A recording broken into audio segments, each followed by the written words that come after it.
बिस्मिल्लाहिर्रहमानिर्रहीम। अस्सलाम वालेकुम नाज़रीन, आप यूट्यूब चैनल देख रहे हैं। मैं इमरान खान हूँ। सबसे पहले तो पाकिस्तान तहरीक इंसाफ ने आज अपना इम्तिहान पास किया। तहरीक इंसाफ के जो अरकान असम्बली हैं बड़ी तादाद में हाई कोर्ट्स के बाहर गए, वहाँ पे उन्होंने एहतजाज किया इमरान खान साहब की रिहाई के लिए। और मामला ये है कि हाई कोर्ट्स में इमरान खान साहब के केसेस लगाए नहीं जा रहे। जब इमरान खान साहब को सजाएं सुनानी थी तो आधी आधी रात तक अदालतें लगाई गई। जेल के अंदर जो है वो जजों को पहुंचाया गया।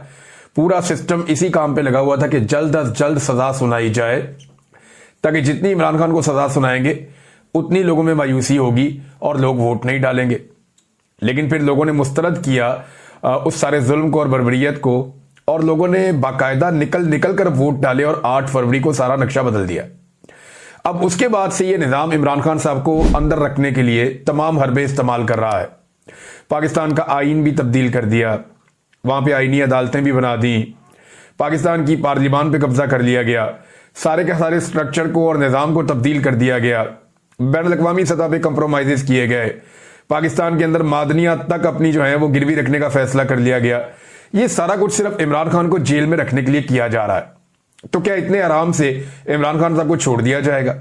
इमरान खान साहब के जल्द और आराम से छूट जाने का एक ही तरीका है कि इमरान खान साहब वो कंप्रोमाइज कर लें जो उन्हें करने के लिए पाकिस्तान के अंदर एस्टेब्लिशमेंट मजबूर कर रही है।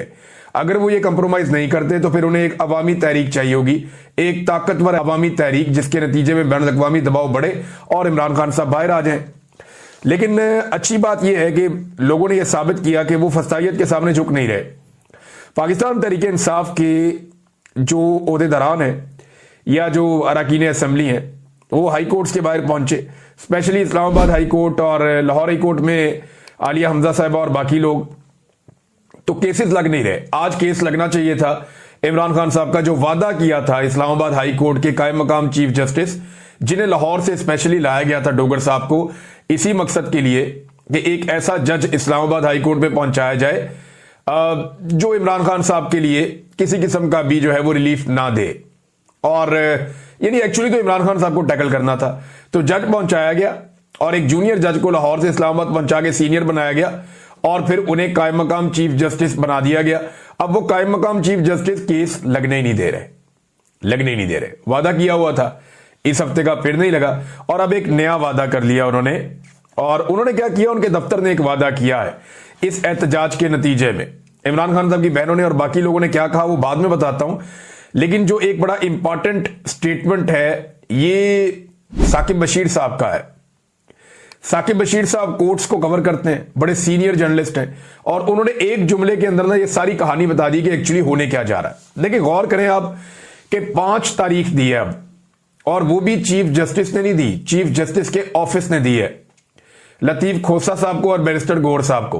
और 5 तारीख को जब आप आएंगे तो फिर इमरान खान साहब का केस लग जाएगा। अब ये ऑफिस कह रहा है, चीफ जस्टिस नहीं कह रहा। मुमकिन है उस दिन चीफ जस्टिस छुट्टी पे चले जाएं। और याद रखिएगा, ये डबल बेंच का आखिरी दिन होगा, उसके बाद डबल बेंच नहीं बैठना। तो ये फिर हंगामी केसेस तो लगते रहेंगे, लेकिन छुट्टियों पे चले जाएंगे सारे जज, फिर मामला खत्म हो जाएगा। लिहाजा इमरान खान साहब ऐसे बाहर तो नहीं आते। अलीमा खान साहिबा से जब ये पूछा गया कि क्या इमरान खान साहब ईद से पहले बाहर आ जाएंगे, क्योंकि बहुत सारे लोग ये दावा कर रहे थे ना, बार बार ये दावा हो रहा था कि ईद से पहले इमरान खान साहब बाहर आ जाएंगे। तो वो जो दावा था कि ईद से पहले इमरान खान साहब बाहर आ जाएंगे, इमरान खान की बहन के सामने रखा गया। अब रियल सिचुएशन तो उनके पास है, वकला से भी पूछती हैं, पार्टी से भी पूछती हैं, इमरान खान साहब से भी वो लोग मिलते हैं। दूसरी बहनें आज 2 जाकर मिलकर भी आई हैं जिन्हें इजाजत मिली है। यानी इमरान खान की बहन अलीमा खान को तो आज भी शायद नहीं मिलने दिया गया, बल्कि 2 बाकी बहनों को मिलने दिया गया, वो जाकर मिलकर आई हैं। वो इमरान खान साहब ने क्या कहा वो मैं आपको नेक्स्ट वीलॉग में सारी तफसीलात आपके सामने रख दूंगा। इकट्ठी सारी हम कर लेते हैं कि क्या क्या इमरान खान साहब ने कहा। लेकिन अलीमा खान साहब ने कहा कि कौन कह रहा है जी कि इमरान खान ईद से पहले बाहर आ रहे? उन्हें बताया गया जी बैरिस्टर गौर ने कहा। तो उन्होंने कहा पता नहीं बैरिस्टर गौर कहां से ये खबर ले आते हैं या लाते हैं, कोई रिहाई इमरान खान साहब की नहीं हो रही। केस लगेगा तो रिहाई होगी ना, केस ही नहीं लग रहे तो रिहाई कैसे होगी? अब 5 तारीख दी गई है, 5 तारीख को फिर डेट मांग ली जाएगी, तो फिर रिहाई नहीं होगी। और 5 तारीख को क्या गारंटी है कि जजेस आएंगे और बैठेंगे और 5 तारीख भी मिल जाएगी? इसकी गारंटी कोई नहीं है। वैसे तो इमरान खान साहब जो हैं वो आधे घंटे का काम है। अदालत अगर केस को सुने और इंसाफ करे तो आधे घंटे में इमरान खान साहब की रिहाई हो जाती है। ये इमरान खान साहब की पार्टी के तमाम लोग, उनके वकला, उनकी बहन, ये सब लोग ये कहते हैं कि ये बहुत आसान है। अच्छा जनाब, अब साकिब बशीर साहब के बकौल अगर नैब थोड़ा सा टाइम मांग लेना, ऐसे ही कहते जनाब हमें एक पेशी और दे दें आप, या हमें एक मौका दे दें, हम तैयारी करके आ जाते हैं, तो बस इतना ही काफी है, इतना ही काफी है। और फिर इमरान खान साहब की ईद भी अंदर गुजर सकती है और उसके बाद वाला टाइम भी अंदर गुजर सकता है। नाज़रीन, इमरान खान साहब जो हैं वो हफ्तों का या दिनों का नहीं सोच रहे। उनकी मुझे ऐसा लगता है कि मनसूबाबंदी लंबी है। ये तासुर हर थोड़े अरसे के बाद फैलाया जाता है जानबूझकर। मैं पहले दिन से एक ही बात कर रहा हूं कि अदालतों के ऊपर से जिस वक्त दबाव खत्म हो गया, इमरान खान साहब बाहर आ जाएंगे। जिस वक्त अदालतों में इंसाफ मिल गया, उस दिन इमरान खान साहब बाहर आ जाएंगे। इंसाफ अदालतों में तब तक नहीं मिल सकता जब तक कि अदालतों के ऊपर कंट्रोल है मिलिट्री एस्टेब्लिशमेंट का, और मिलिट्री एस्टेब्लिशमेंट इस कंट्रोल को छोड़ने पे तैयार नहीं है। तो इमरान खान साहब एक बड़ी तहरीक की तैयारी कर रहे हैं कि पूरे मुल्क में बैक वक्त एक बड़ी तहरीक खड़ी की जाए। अब ये क्या वो ये कर सकते हैं कि एक बड़ी तहरीक पूरे मुल्क में इमरान खान साहब खड़ी कर दें? देखिए, पाकिस्तान तहरीक इंसाफ या पाकिस्तानी जो है वो इस तहरीक के लिए तैयार है। इमरान खान साहब बहुत बड़े रहनुमा हैं।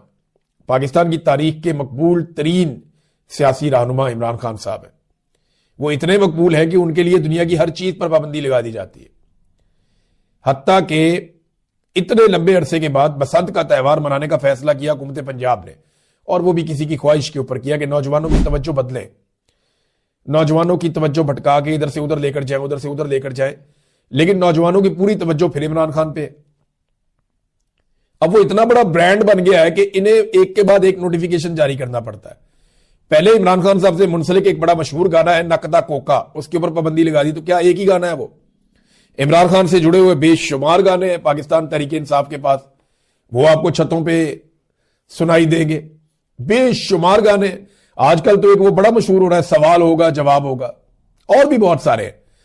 तो एक तो नकदा कोका पे पाबंदी लगा दी, उसके बाद पाबंदी लगा दी किसी का चेहरा और किसी की पार्टी का या कोई भी झंडे का रंग जो है वो पतंग में नहीं होना चाहिए। भाई अब सुर्ख और सबज रंग तो बड़े शानदार रंग है, इन रंगों पे भी पाबंदी लगा दी कि कोई पतंग अगर इनके रंग की होगी तो फिर कार्रवाई होगी। अंदाजा करें आप, इमरान खान का फोटो नहीं होना चाहिए। लेकिन यह पाकिस्तान तहरीक इंसाफ के लोग या पाकिस्तान के शहरी जो हैं उनके पास बहुत सारे ऑप्शन हैं, और वो बार बार अपने ऑप्शन पे पतंगे बना के उनको सोशल मीडिया पे लगा रहे हैं। यानी कैदी नंबर 804 लिख रहे हैं, इमरान खान का नाम लिख रहे हैं, और बहुत सारी अलामतें हैं। मिसाल के तौर पे 180 सीटें हैं, एक पतंग पे मैंने लिखा हुआ देखा 180 नशिस्तें लिखा हुआ था, पीटीआई के झंडे के रंग लगे हुए थे। ये मुसीबत बन गया इन लोगों के लिए। हत्ता कि इमरान खान साहब ने जो कुछ जुमले ऐसे बोले हैं जो बहुत ज्यादा मकबूल हो गए, वो जुमले पतंगों के ऊपर लिखने का एक ट्रेंड बन रहा है। जैसा कि अपना ख्याल रखिएगा अपने चैनल इमरान खान साहब